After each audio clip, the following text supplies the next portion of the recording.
জ্বলতেছে। দর্শক আপনারা দেখতে পাচ্ছেন করাইল বস্তিতে একদম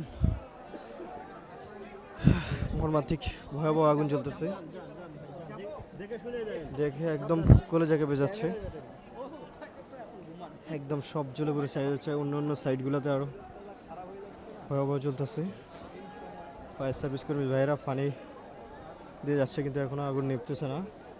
আগুনের গতি খুবই ভয়াবহ।